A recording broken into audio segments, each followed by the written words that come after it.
All right, welcome everyone to Food Waste and You, Strategies to Save Food, Save Money, and Save the Planet. My name is Megan Popkin, and I am a volunteer with Zero Waste Capital District. And my name is Tina Lieberman, and I'm also a volunteer with Zero Waste Capital District. And Zero Waste Capital District also serves as the Zero Waste Education Subcommittee of the Albany City Sustainability Advisory Committee. Welcome.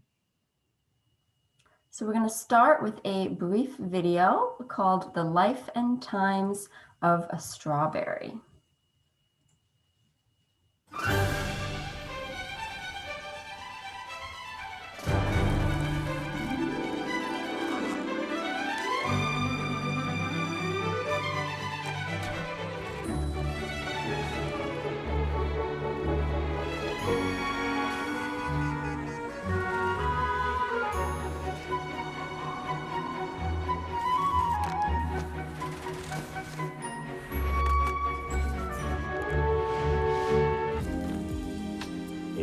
Sweet baby, I'll travel the world for you.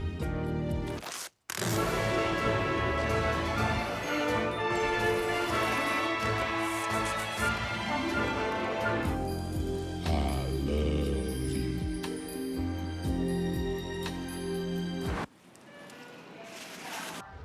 Can we get strawberries? No, honey. Please? Okay.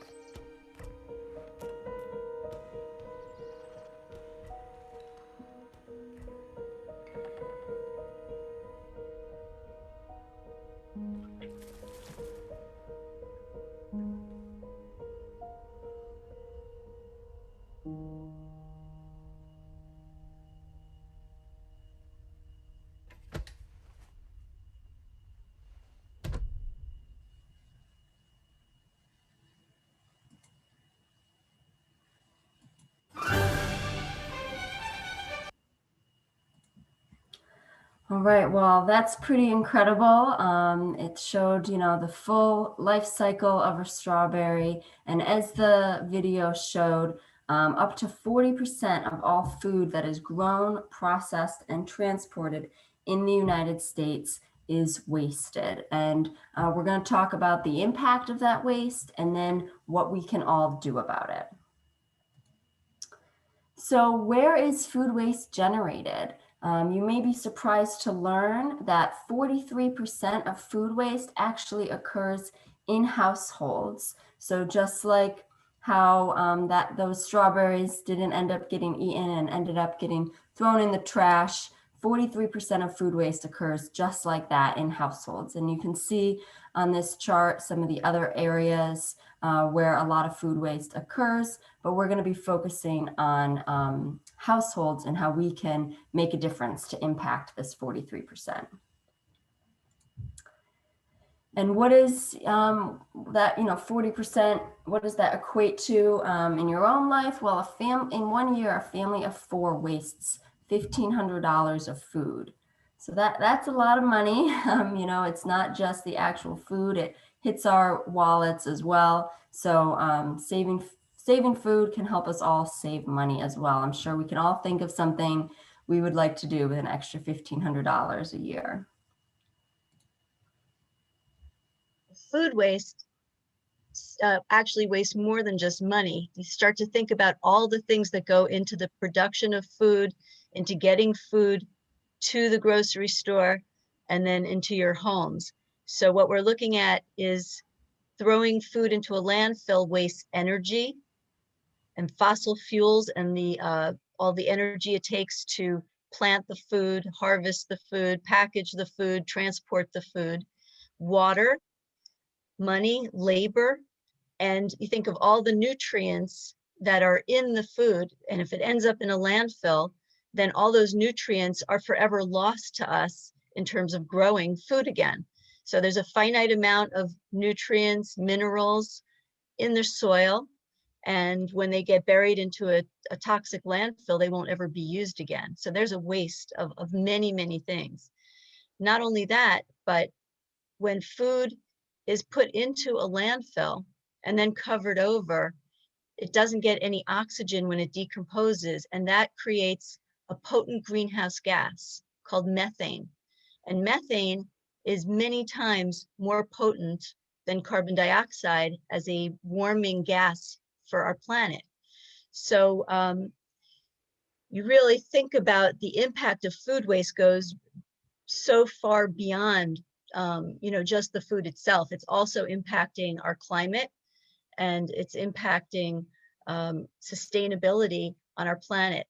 And it's an interesting fact, if food waste was a country, it would be the third largest greenhouse gas emitter. The first two are China and the United States. However, the United States, even though it's second, it's the highest per capita greenhouse gas emitter in the world. Now, the interesting thing about food waste, you can see how impactful it is there's an organization, a non-for-profit organization called Project Drawdown, and they've listed the 100 things that you can do, the 100 most impactful things you can do to reduce carbon in the atmosphere and to address climate change. And of those 100 things, preventing food waste is number 3 on the list. It's one of the top 3.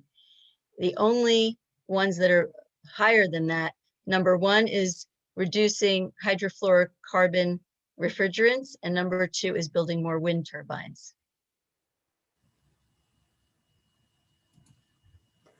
All right, so we've talked about the problem of food waste and the impact it has. Now, what can we all do about it? And we're going to be talking about what we as individuals can do at the store, at home, and at the curb. So at the store, we want to prepare for our shopping, okay? So I'm sure many of us do this already, but making a weekly meal plan and a list before you go grocery shopping is really helpful.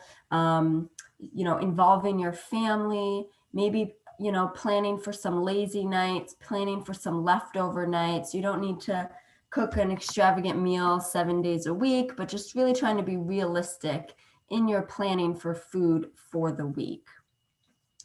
Using ingredients more than once, right? So if you're planning a recipe that calls for half a jar of sauce, what are you going to do with the other half of that jar? Is there another recipe that you can use in the same week to use up that food? So really try to think about how you're going to use all of the ingredients you're buying, not just the portion you're using for one particular meal. And then shop your kitchen first. How many times have we, come home from the grocery store having bought something that was already sitting in the back of our pantry or in the back of our refrigerator? So doing a survey of your kitchen to really see what you have, see if there's any food that's going to go bad that you can use up first before you go shopping is a great tip. And then once you're at the store, it's really important to shop with intention and only buy what you need. So try to be really careful and only buy what you need for that 1 week so that things don't go bad and end up getting thrown out. Beware of sales. It can be really tempting when something's on sale to buy a lot of it, but it's only a good deal if you actually end up using it. So be careful with sales. And then buy the ugly food.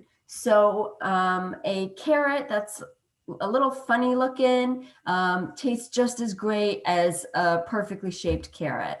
And a lot of people don't reach for those foods, and then those foods will end up being thrown out by the grocery store if they're not chosen. So try to reach for the ugly food. There's also some options for some subscription services that send ugly food direct to your door that you can look into. But if you're at the store, just try to reach for the foods you might not typically reach for. All right, so you've done your shopping, you've prepared, you've shopped with intention, now you're home.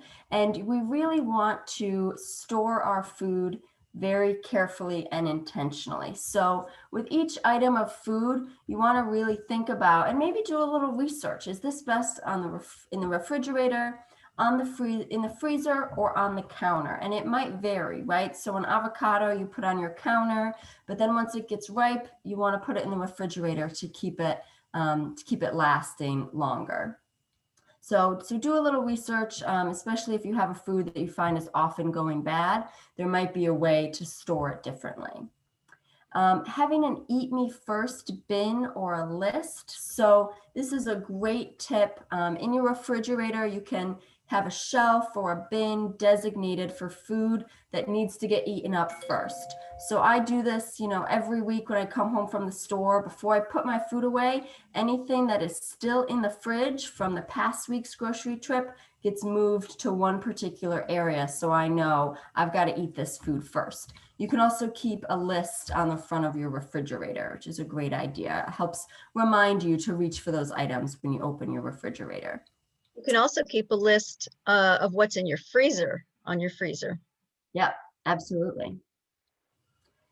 And then study your refrigerator. So this is a picture, a chart from the National Resource Defense Council of your refrigerator. So the refrigerator has different temperatures, believe it or not, and you want to store foods in different areas of your refrigerator. So the door is the warmest part of the refrigerator. So that's why you don't want to put your milk on the door. A lot of us put condiments there, which is good because that's going to be the warmest part because you're opening and closing it so much. And then your refrigerator is coldest on the bottom and then gets a little less cold as you move up. So that's why you can see here it has meats down towards the bottom, some dairy in the middle, and then things like leftovers and sweets on the top of the refrigerator. You also have a high and a low humidity drawer in your refrigerator. High is great for vegetables and low humidity is great for fruits. So this is a great resource, and you can look it up on the NRDC website if you want to study it more. But so just be intentional about where things are going in your refrigerator. And then lastly, use your freezer, right? So if you didn't use up that, can of spaghetti sauce, you only used it, half a jar, you can freeze the other half. So really think about, am I going to use this up or should I freeze it? And you want to make sure to leave room for liquids to expand. It's helpful to label things that are going in your freezer. And yes, as Tina mentioned, keeping a list outside of what's in your freezer so that you know what's there and what you can use up. Okay, so after you've stored your food, of course, we have to eat the food. So you want to make sure to really try to eat up everything that you have bought.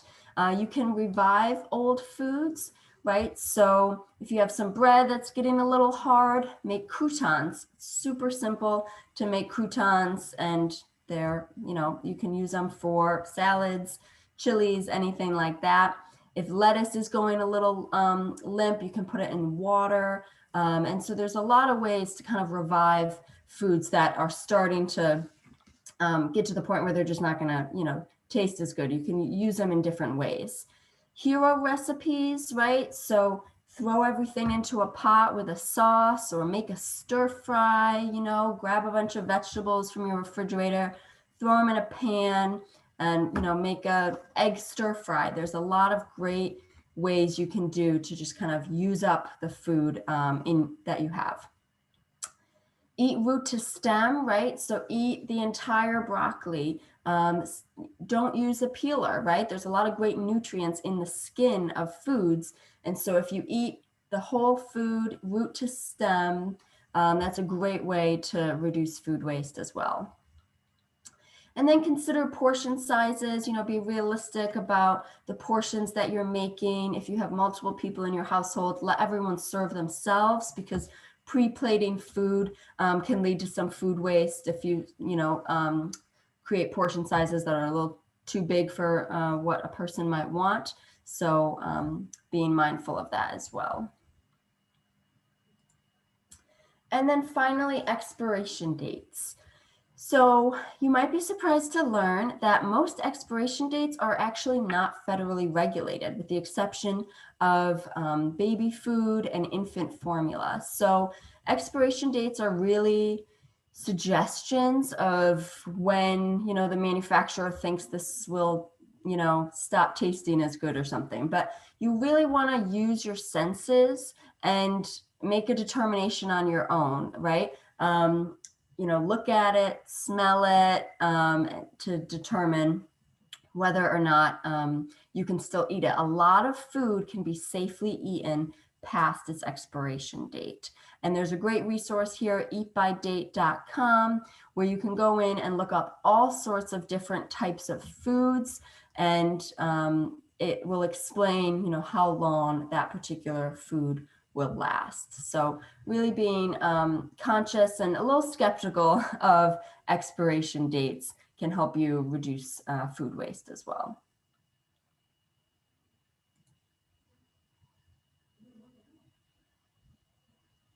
Okay, and so then you have, done your shopping, you've done everything at home that you can to reduce food waste. Now we're getting to the point where we don't want to put the food out to the curb. We don't want to put it out to the trash. So what are some other steps we can take? Donating food is a great option. So look for a food pantry or food drives. The Food Pantries for the Capital District has a great map on their website where you can put in your address and look at all the food pantries in your area. There might be some other community organizations that have food pantries or food drives you can donate to. They recently started these free food fridges in Albany. That's a great resource as well. And then look to neighbors, friends, and family, right? Do you have a family member that lives by that might use up some of the food that you don't think you can use in time? So considering that as well.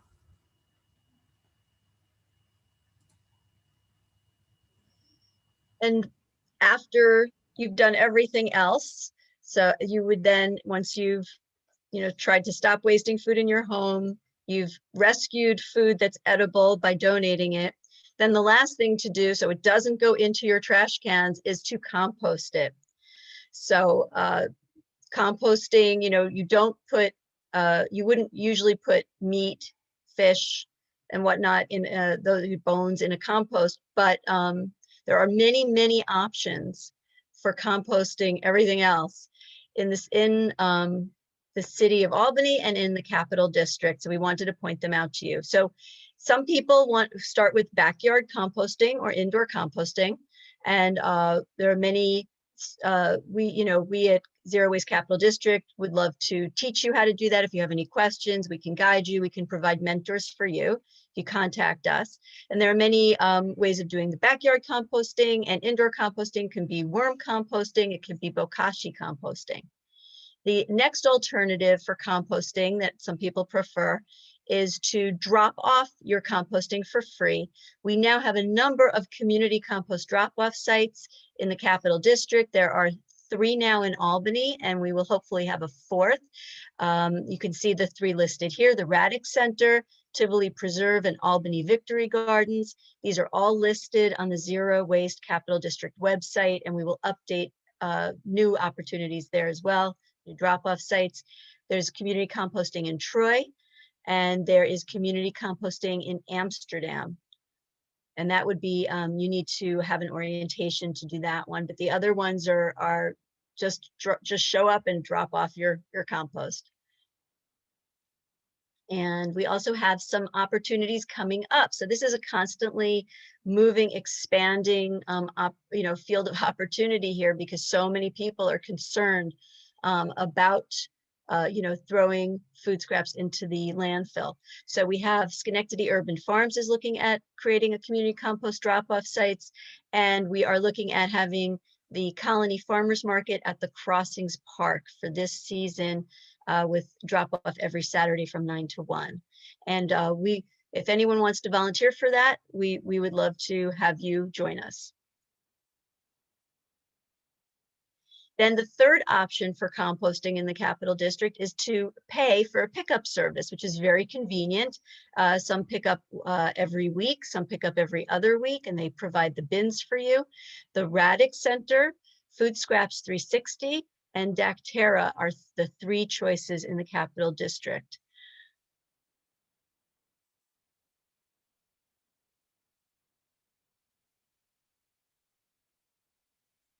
And here are some resources. So if you want to contact us at Zero Waste Capital District, we have a website, zerowastecd.org. You can follow us on Instagram. We have a Facebook page, and you can email us, info@zerowastecd.org. And me, I'm Tina, and there's Megan. And we also have a contact form if you'd like to sign up to be on our email list. If you're interested in composting help, put your name on that form and we'll get information to you.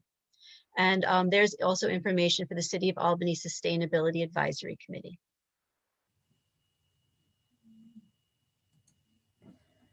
And then lastly, if you are looking for additional resources, if you want to learn more about this topic, we have several resources here on this slide.